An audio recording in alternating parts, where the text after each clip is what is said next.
नमस्कार दोस्तों, 12 जनवरी के पेपर का रिव्यू करने वाले हैं। हम लोग देखने वाले हैं कौन कौन से क्वेश्चंस पूछे गए थे और उनके सटीक एमसीक्यूज़ को हम लोग डिस्कस करेंगे। यही परीक्षाओं में इसी तरीके के प्रश्न बनते हैं, इसलिए हम लोग यहाँ पर प्रैक्टिस करेंगे। तो प्रैक्टिस जरूर कीजिएगा। वीडियो अच्छा लगेगा तो लाइक कीजिएगा और चैनल को सब्सक्राइब करने में कंजूसी बिल्कुल मत कीजिएगा, क्योंकि डेली बेसिस पर इतनी मेहनत होती है एमसीक्यूज़ लाने में, ताकि जो क्वेश्चन आ रहे हैं उनसे रिलेट करके आप चीज़ों को पढ़ करके परीक्षा में जाएँ और अपना अच्छा स्कोर करें।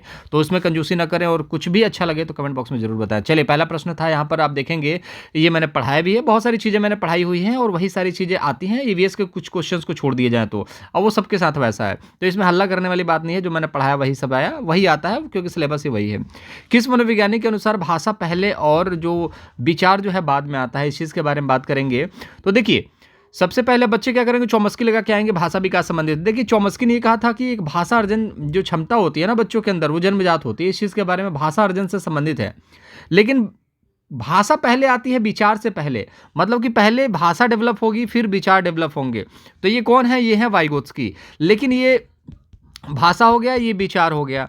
अब पहले विचार अगर आए फिर भाषा आए तो वो कौन कहते हैं? पियाजे। और भैया, भाषा और विचार से कोहलबर्ग तो संबंधित है ही नहीं, ये तो नैतिकता से संबंधित है। तो पहले अगर भाषा आ जाए तो समझ लीजिएगा कि वाइगोत्स्की, पहले अगर विचार आ जाए तो समझ लीजिएगा पियाजे। ठीक है, इस चीज़ को याद रखिएगा। बॉ से बॉ कनेक्ट कीजिएगा, लेकिन अपोजिट में। ठीक है, वाइगोत्स्की विचार पहले नहीं आएगा, वाइगोत्स्की भाषा पहले आएगा।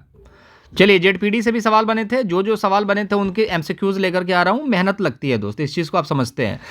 आनव, ये मानव नहीं है, आनव है। आनव एक लड़का है। आनव 3 अंकों की संख्याओं का जोड़ करने में अकेले संघर्ष करता है। आजकल के नाम भी ऐसे होते हैं उल्टे सीधे। आनव 3 अंकों की संख्या का जोड़ करने में अकेले संघर्ष करता है, किंतु शिक्षिका की मदद से वह ऐसा करने में सक्षम है। लेव वाइगोत्स्की के सिद्धांत के अनुसार यह क्या दर्शाता है? देखिए, वाइगोत्स्की के हिसाब से आप देखेंगे तो जो टीचर दे रही है उसको क्या बोला जाता है? उसको बोला जाता है पाड़, मतलब जो सहायता। ठीक है, अब देखिए, मैं आपको बार बार कहता हूं, इस चीज़ को सबसे सटीक तरीके से समझा रहा हूं। कुछ चीज़ें ऐसी होती है, जैसे हमने बीएड बीटीसी अपने दम पर कर लिया, कहीं कोचिंग लेने की जरूरत नहीं पड़ी। फिर आप आते हो सीटेट पर। सीटेट पे कुछ चीज़ें बीएड बीटीसी वाली पूछी जाती है, वो चीज़ें आपको पता है, लेकिन कुछ चीज़ें ऐसी हैं जो आपको नहीं पता है। ये कौन सिखाता है? ये टीचर सिखाता है। तो कुछ चीज़ें आपको पता है, कुछ चीज़ें आपको टीचर सिखाता है। ये जो एरिया होता है उसको बोला जाता है जेडपीडी। और जो टीचर सहायता दे, अगर इसके बारे में पूछे, जो टीचर सहायता दे रहा है उसको क्या बोला जाता है? उसको बोला जाता है पाड़। तो यहाँ पर ऑप्शन में कहीं पाड़ तो दिख नहीं रहा है, तो समीपस्थ विकास का क्षेत्र जो होगा ये आपका राइट आंसर होगा। पुनर्बलन के बारे में स्किनर बात करते हैं। परिपक्वता के बारे में आपके कौन बात करते हैं? ये पियाजे बात करते हैं। ठीक है, मैचुरेशन के बारे में। सिंबोलक प्रतीकवाद के बारे में कोई बात नहीं करता यहाँ पर। ठीक है, ये एक इंपॉर्टेंट क्वेश्चन था जिसको हम लोगों ने डिस्कस करा, याद रखिएगा। कुछ चीज़ें बच्चा जानता है, कुछ चीज़ें टीचर की सहायता से जानने लगता है। उस एरिया है, उस एरिया को जेडपीडी कहा जाता है। जहाँ पर कुछ तुम जानो कुछ कोई और जाने, उसको जेडपीडी कहा जाता है। ठीक है, याद रखेंगे। कहने का मतलब है कि कुछ आप जानिए, कुछ टीचर की सहायता मिल जाए, वो वाला एरिया। ठीक है, लेव वाइगोत्स्की के अनुसार, लेव वाइगोत्स्की छाए हुए थे पेपर में, इस चीज़ को याद रखेंगे। आज लेव वाइगोत्स्की का दिन था, बहुत सारे प्रश्न लेव वाइगोत्स्की से पूछे गए हैं। लेव वाइगोत्स्की के अनुसार अधिगम क्या है? तो ज्ञान के निर्माण की एक प्रक्रिया है, इस चीज़ को याद रखिएगा। ज्ञान के निर्माण की एक प्रक्रिया है।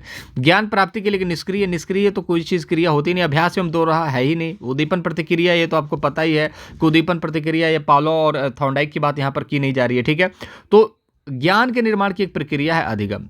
जैसे कि आप समाज में आते हो तो समाज में क्या करते हो आप? एक दूसरे के साथ इंटरेक्शन करने लगते हो, बातचीत करने लगते हो, एक दूसरे के साथ घुलना मिलना सीखना, तो यहाँ पर सीखना स्टार्ट हो जाता है, मतलब ज्ञान का निर्माण स्टार्ट हो जाता है। ठीक है, दादाजी के पास ज़्यादा समय अगर बिताते हो तो आप ज्ञानी बन जाओगे। ठीक है ना, बड़े भाई या फिर किसी ऐसे बच्चे के साथ रहो जो कि सिर्फ खेलने कूदने में रहता हो, तो आप खेलने कूदने में व्यस्त हो जाओगे। ठीक है, तो ये सारी चीज़ें ज्ञान का निर्माण में प्रक्रिया में इंपॉर्टेंट है। कौन? सामाजिक संस्कृति, मतलब वाइगोत्स्की। बच्चों ने ये भी बोला कि यहाँ पर सर आयरन से भी सवाल बने थे। देखिए, आयरन के क्वेश्चंस भी आप लोगों के सामने लेकर के आए। देखिए, मेहनत तो लगता है, लेकिन अप्रिशिएशन के लिए लाइक जरूर कीजिएगा और चैनल को सब्सक्राइब कीजिएगा, ताकि ऐसे ही कंटेंट, अपडेटेड कंटेंट आपको मिलता रहे, ताकि डेली की तैयारी अच्छी हो सके। 3 खाद्य पदार्थों का वह समूह चुनिए जिनमें से आयरन प्रचुर मात्रा में होता है। तो याद रखिएगा वो कौन सा है? वो आपका आंवला। ठीक है, सेव तो नहीं है। सेव गुड़ है, लेकिन यहाँ पर सेव नहीं है।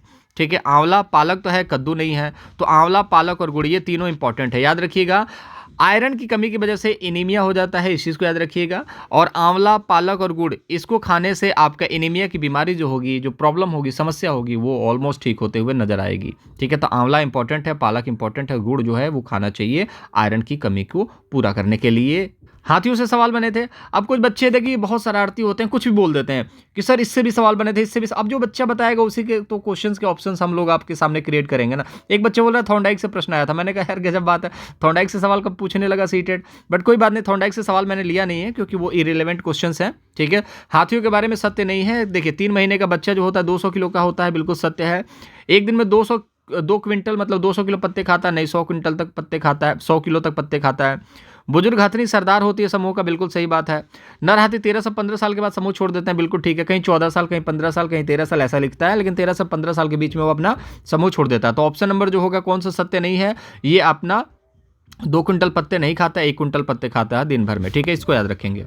निपुण लक्ष्य से बार बार सवाल बन रहे हैं, बच्चे कह रहे हैं निपुण लक्ष्य के बारे में बताइए। तो देखिए निपुण लक्ष्य के बारे में जो सवाल बनेंगे वो बनेंगे कि निर्धारित क्या किया गया है। तो कक्षा 3 से लेकर के 9 तक की भी बात की गई है, कक्षा 3 तक की भी बात की गई है, ठीक है।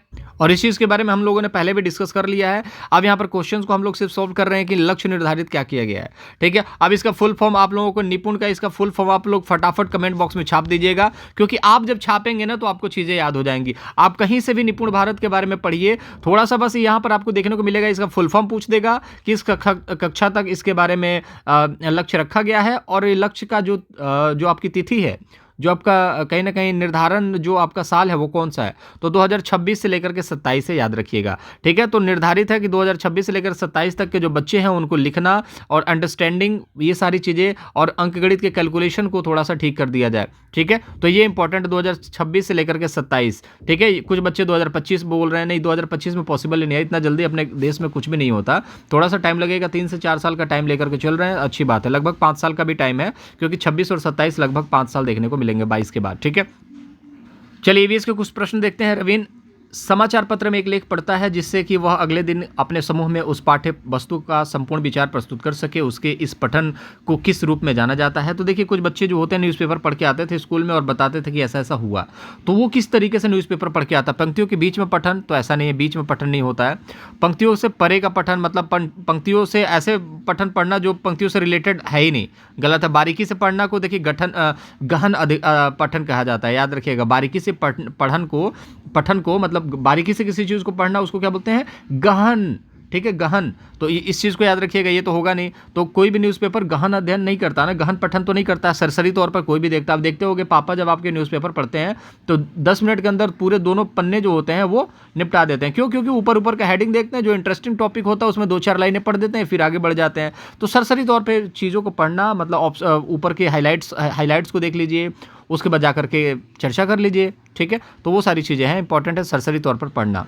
एक प्रश्न यहाँ पर देखेंगे, हिंदी से कौन सा लेखन उपागम शिक्षार्थियों को लेखन सिखाने के लिए विभिन्न स्तरों से गुजरने का अवसर प्रदान करता हो। देखिए अगर आप लोगों को सक्सेस पाना है तो मैंने टैगवर्ड की वीडियो डाल दी है, वो टैगवर्ड की वीडियो आप लोग देख लीजिएगा। थोड़ा नॉर्मल टैगवर्ड नहीं है, कुछ अलग ही टैगवर्ड है, इसके साथ क्वेश्चंस भी आप लोगों को इंक्लूड किए गए हैं, तो वो देख करके जाना, पेडागोजी आप लोगों को आसान लगेगी।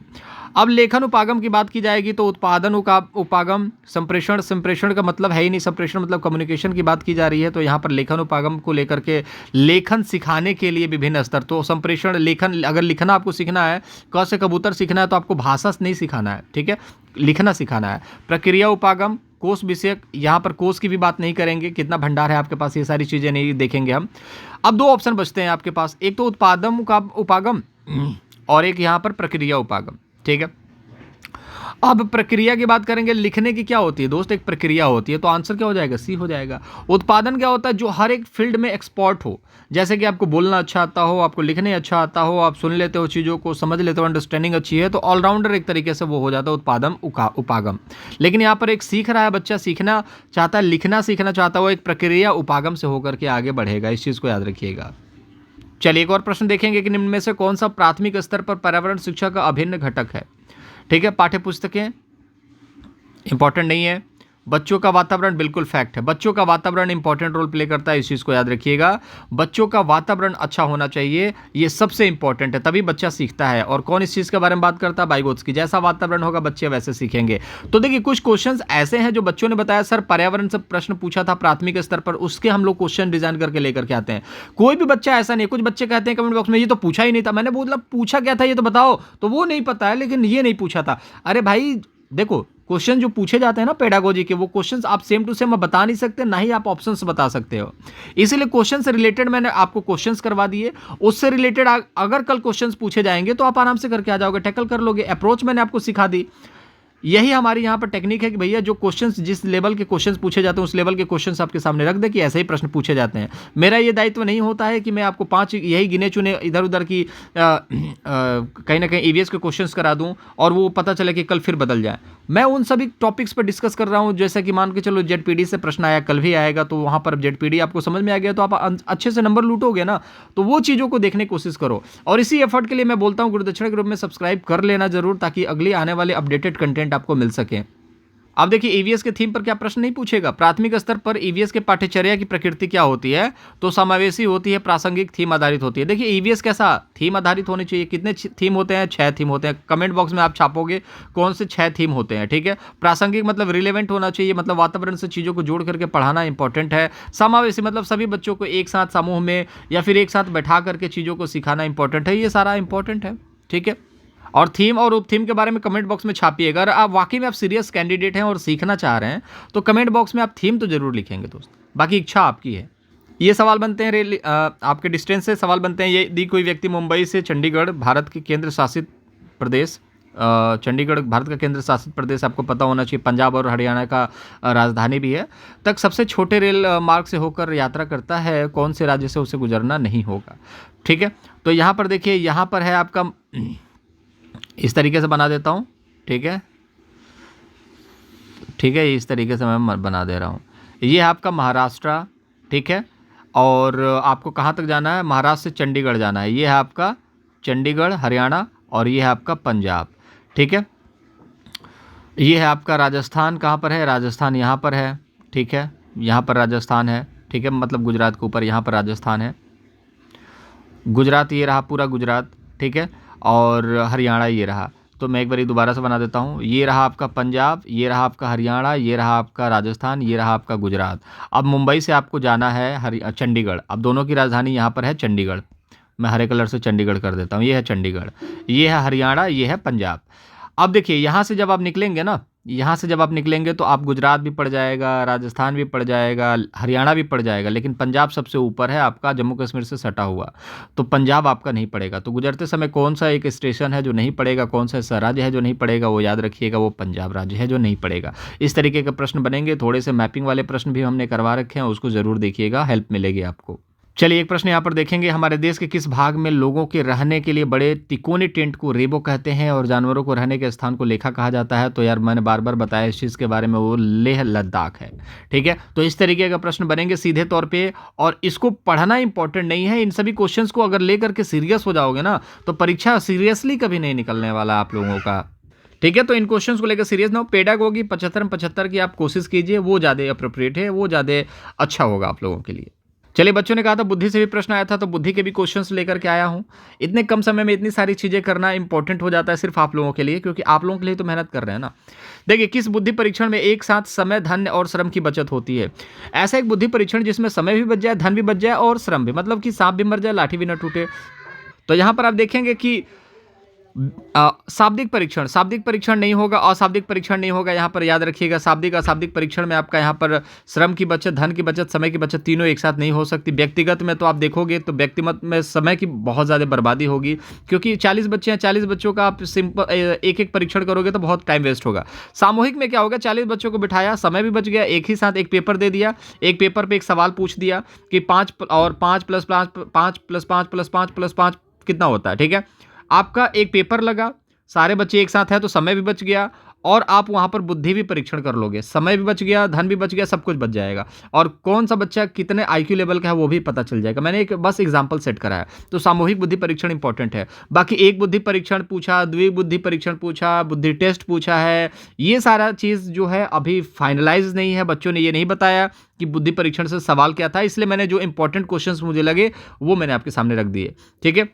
बाकी बुद्धि से रिलेटेड सारे क्वेश्चंस मैंने करवा रखे हैं, प्लेलिस्ट में जाकर के आप देख लीजिएगा।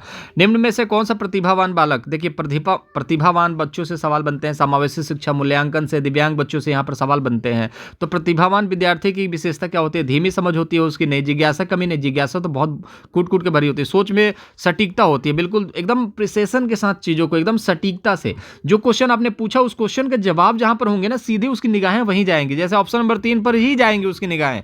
ठीक है, कार्यों को चुनने की आसान कार्य नहीं करते हैं कभी भी। आप देखोगे प्रतिभावान बालक जो होते हैं वो ऐसे कार्य करते हैं जो उनके लिए फायदेमंद हो और जो थोड़े से टफेस्ट हो, मुश्किल हो, चैलेंजिंग हो। एक प्रश्न यहां पर देखेंगे, बच्चों को सीखने का आकलन करने के लिए एक शिक्षिका को किन तरीकों को इस्तेमाल करना चाहिए? कक्षा में की गई अंतःक्रिया, इंटरेक्शन, एक दूसरे बच्चों के साथ मिलाना जुलाना सीखने में अच्छा रोल प्ले करता है। यस, ये इंपॉर्टेंट है। प्रोजेक्ट बनाने के लिए देना, प्रोजेक्ट बनाएंगे तो खुद की थिंकिंग का इस्तेमाल करेंगे, इंपॉर्टेंट है। पोर्टफोलियो, कहां पर बच्चों के अंदर कमी रह गई, पोर्टफोलियो बनाना, ये भी इंपॉर्टेंट है। आत्म आकलन मतलब कि सेल्फ असेसमेंट करना, ये भी इंपॉर्टेंट है। तो चारों ऑप्शन जो है दोस्त वो यहां पर सही होने वाले हैं। ठीक है, तो चलिए अगला क्वेश्चन देख लेते हैं। यहां पर अधिगम अक्षमता से सवाल बनते हैं, तो सुसंगत रूप से लिखने की क्षमता को क्या कहा जाता है? तो याद रखिएगा डिस्ग्राफिया कहा जाता है। गणित से डिस्कैल्कुलिया, डिसलैक्सिया जो होती है पठन संबंधित होता है। चलिए एक सवाल आ गया, वाइगोत्स्की के संरचनावाद में किसकी भूमिका इंपॉर्टेंट है? वाइगोत्स्की सामाजिक संस्कृति से जुड़े हुए हैं, वो भाषा को हमेशा महत्व देते हैं। मैच्योरेशन को महत्व कौन देता है? ये मैच्योरेशन को महत्व देते हैं पियाजे। स्कीमा के बारे में कौन बात करता है? पियाजे बात करते हैं। इनाम और सजा के बारे में कौन बात करता है? ये नैतिक तर्कणा वाले कोहलबर्ग जी बात करते हैं। ठीक है, तो इस चीज को याद रखेंगे। राष्ट्रीय शिक्षा नीति के बारे में भी यहाँ पर सवाल बनते हैं, एनसीएफ से भी सवाल बनते हैं, आरटीई से भी सवाल बनते हैं। तो एक सवाल आपके लोगों के सामने है, नई शिक्षा नीति किस पर बल देती है? तो लचीला, बहुस्तरीय, गति आधारित, अधिगम राइट आंसर है, क्योंकि केवल जहां पर आ गया नेगेटिव पाठ्यचर्या, मानकीकरण, स्टैंडर्डाइजेशन पर बात कभी करती ही नहीं है, स्मरण कौशल पर कभी बात करती नहीं है। तो यहां पर बहुस्तरीय और लचीला जहां पर दिखे इंपॉर्टेंट है। हर बच्चा अलग अलग होता है ना, किसी बच्चे को जल्दी समझ में आता है, किसी बच्चे को लेट समझ में आता है, लेकिन एक लचीला पाठ्यक्रम होगा तो दोनों बच्चे मैनेज कर सकते हैं। अगर तेज वाला जो बच्चा है जिसको बहुत कुछ आता है उसको आगे की चीजें पढ़ा दो, जिसको नहीं आता उसको धीरे धीरे लेकर के चलना इंपॉर्टेंट है। ठीक है, छोड़ना किसी को नहीं है। ठीक है, देखिए प्रगतिशील कक्षा भी आती है। देखिए जो जो क्वेश्चंस बनते हैं ना दोस्त, वो सारे क्वेश्चंस हम लोग डिस्कस कर रहे हैं, तो मजा आना चाहिए आप लोगों को। सेशन को लाइक कीजिएगा, दोस्तों के साथ शेयर जरूर कीजिएगा। ठीक है, बहुत मेहनत लगती है, तो मेहनत को अप्रिशिएट करेंगे तो आपकी मेहनत का भी फल मिलेगा, इस चीज को आप भली भांति जानते ही हैं। ठीक है, प्रगतिशील शिक्षा में सीखने का स्वरूप सामाजिक होता है। पाठ्यपुस्तकें सीखने का एकमात्र स्रोत है, एकमात्र केवल ही ये पाठ्यपुस्तक, ये नेगेटिव हो गया।